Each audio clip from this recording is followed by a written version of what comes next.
We're going to start up.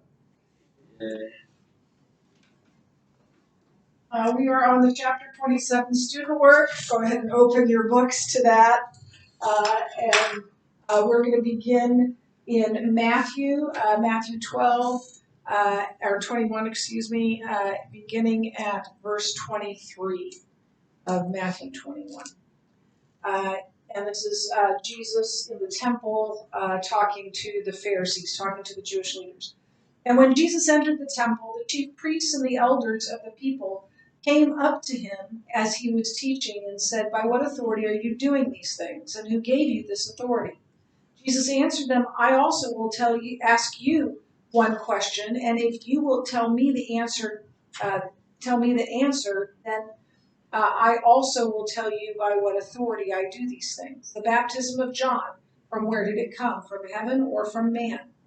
And they discussed it among themselves, saying, "If we say from heaven, he will say to us, 'Why then did you not believe him?' But if we say from man, we are afraid of the crowd, for they all hold that John was a prophet." So they answered him, "We do not know." And he said to them, "Neither will I tell you by what authority I do these things." So, looking at your book and that first question, why would Jesus answer their question with another question rather than simply asking it straight out?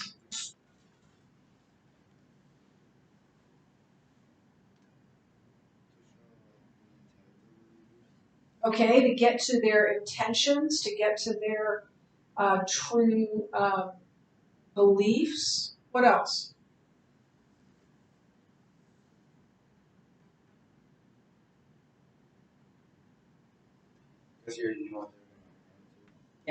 Yeah, he knew their motivations. He knew their hearts. He knew that they couldn't answer that for the very reasons that it says here, right? That what they said, they are darned if they do and darned if they don't. Either way, they lose, because if they say yes, then well, you didn't believe him. If he's from God, why wouldn't you believe him?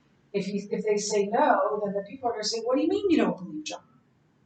So what do you mean that John wasn't from God?" So either way, they were on the horns of a dilemma, as the saying goes. What do the leaders' private discussion and final answer show about their strength, the strength of their convictions? How strongly they believed what they said. Not very strong, right? They weren't willing to step out and challenge Jesus or answer Jesus. So they based their answers on what they thought would give them the best outcome, not on what they really believed. They just wanted to have the right effect of their answer, not tell the truth. And now we go to Luke 20. It's a similar situation. Jesus is again in the temple, and he is talking to the Jewish leadership, and there are questions that are asked of Jesus. So we're going to begin at verse 19 and read to verse 26.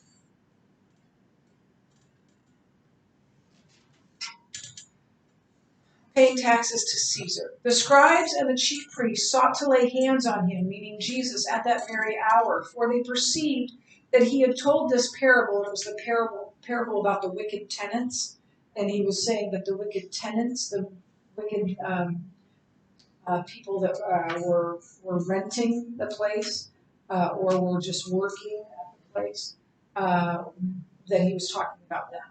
And he was. And so they realized that the parable was against them. But they feared the people, so they watched him and sent spies who pretended to be sincere, that they might catch him in something he said, so as to deliver him up to the authority and jurisdiction of the governor. So they're trying to get him to say something that is worthy of his arrest.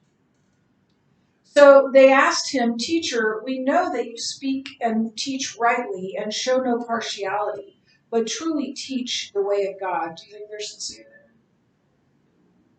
Not at all. Is it lawful for us to give tribute, to pay taxes to Caesar or not? But Jesus perceived their craftiness and said to them, Show me a denarius. Whose likeness and inscription does it have? They said, Caesar's. He said to them, Then render it to Caesar. Give to Caesar the things that are Caesar's, and give to God the things that are God's. And they were not able, in the presence of the people, to catch him in what he said, but marveling at his answer, they became silent. So the first question on this is this: how is the religious leaders' private plotting different from their public conversation with Jesus? So how was that what they said to one another different from what they said to Jesus?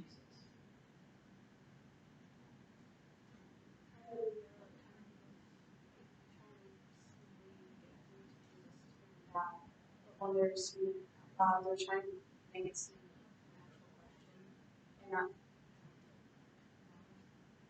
Yeah, and even more than that. So privately they're like, okay, how do we take this guy down? What do we say to get him out of our way so that we can bring a charge against him so we can arrest him? But when they start talking to him, they say, Teacher, we know that you speak and teach rightly, and that you show no partiality, but truly teach the way of God. What are they doing? Yeah, that's one way of putting it. I would say they're buttering them up.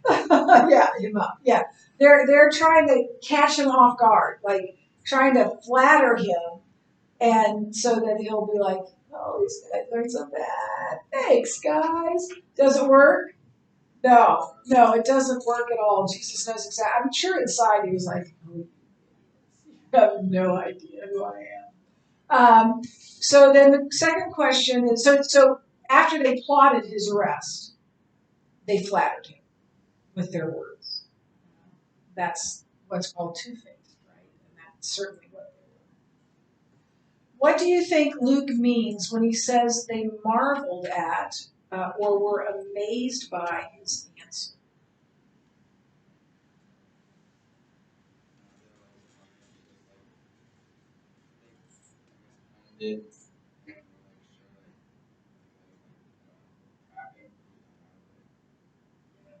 I think they were thinking, how did he do that? Or how is it that this ruffian can outsmart us? I mean, I think they might have been part amazed, part angry. Um, but yeah, they weren't expecting him to be able to get out of that. And then the next one is Mark 12:28 through 34. So we'll read that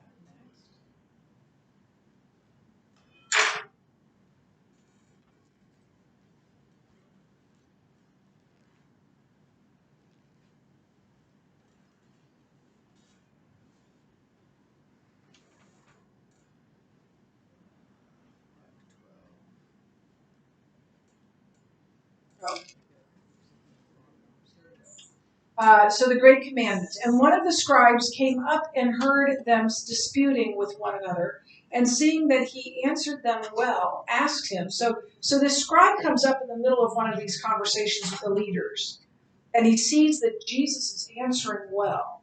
And so he decides to have his own question. I don't think that scribe was and scribes were teachers of the law, but I don't think he was one of them, because he came up in the middle of it and he was like, wow, this guy gave a really good answer. So he asks his own question. I think this guy was probably, we don't know for sure, I think he's probably sincere. So, verse 24, sorry about that. No, wait. And so one of the scribes came up and heard them disputing with one another, and seeing that he answered them well, asked him, What commandment is the most important of all? Jesus answered, The most important is, Hear, O Israel, the Lord our God, the Lord is one. And you shall love the Lord your God with all of your heart, and with all of your soul, and with all of your mind, and with all of your strength. The second is this: You shall love your neighbor as yourself. There is no other commandment greater than these. And the scribe said to him, You are right, teacher. You have truly said that he is the one, and there is no other besides him. And to love him with all of the heart and with all of the understanding and with all of the strength, and to love one's neighbor as oneself is much more than all the whole burnt offerings and sacrifices.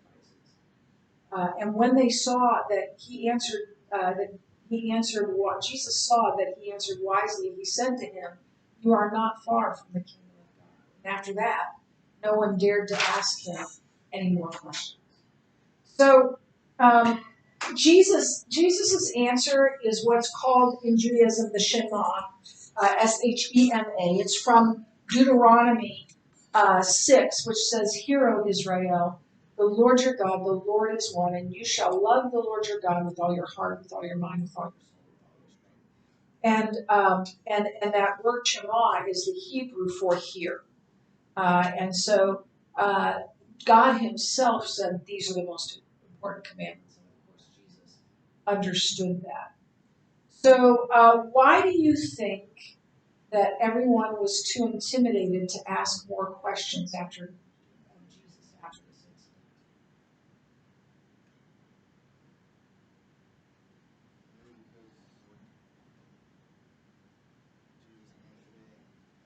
Question.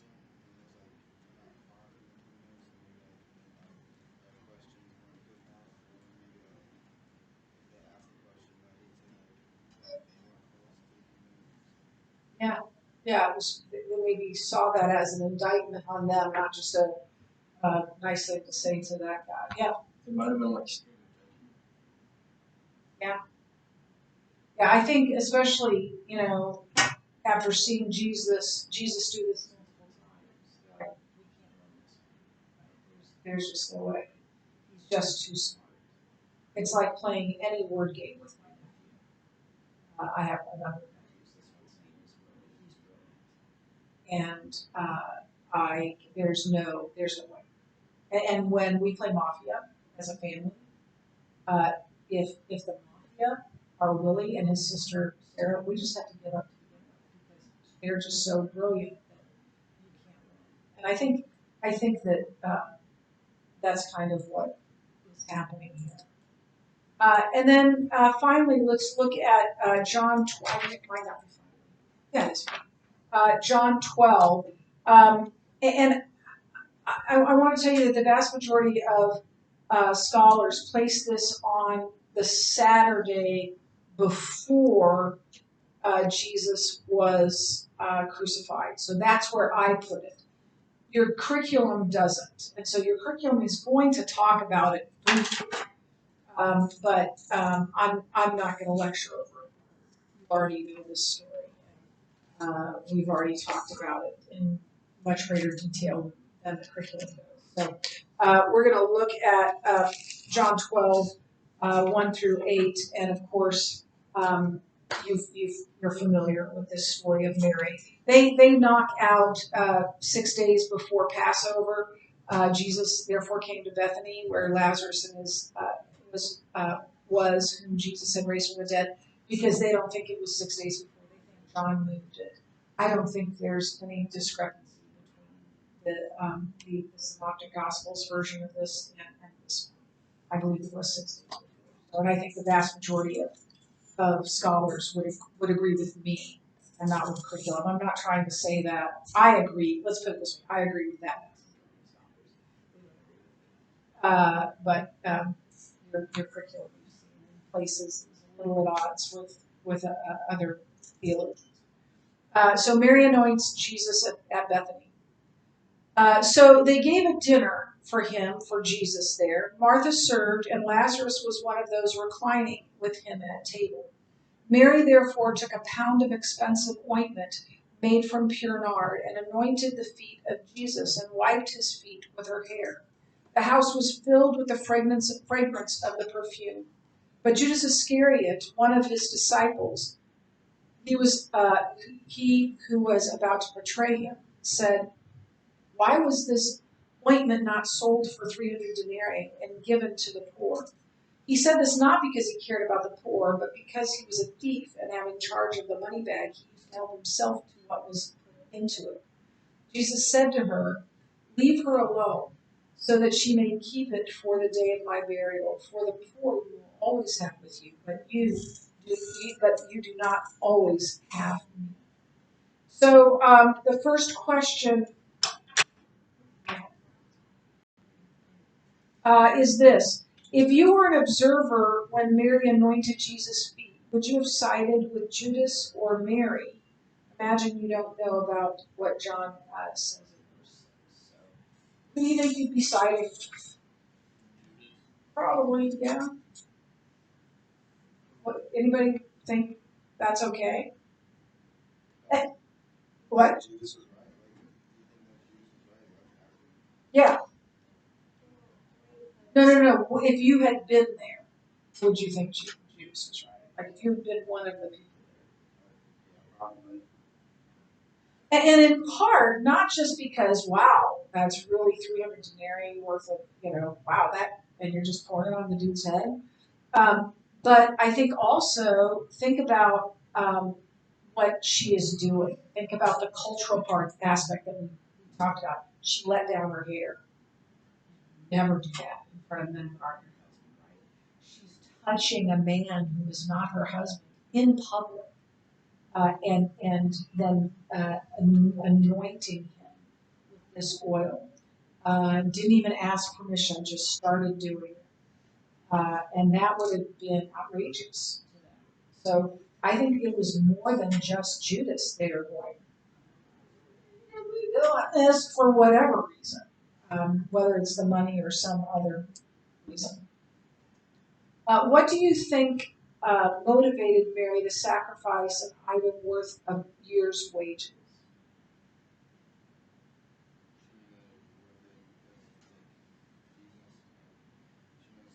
If she gives everything, like, he can bless her. So, she's giving everything to Father, and she knows that it's the best thing.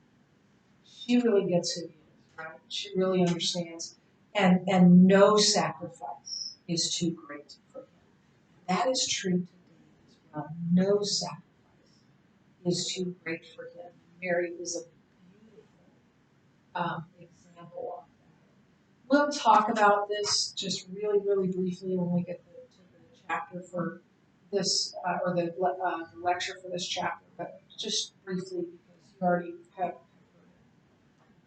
And then this is not one that I'll have you answer aloud, but I'd love for you to answer it. Make sure you answer it in your book. How is your life characterized by that motivation? The motivation to sacrifice for Christ, or to honor Christ in whatever way you can. If you would, if you haven't already written the answer here, please write an answer. I appreciate it.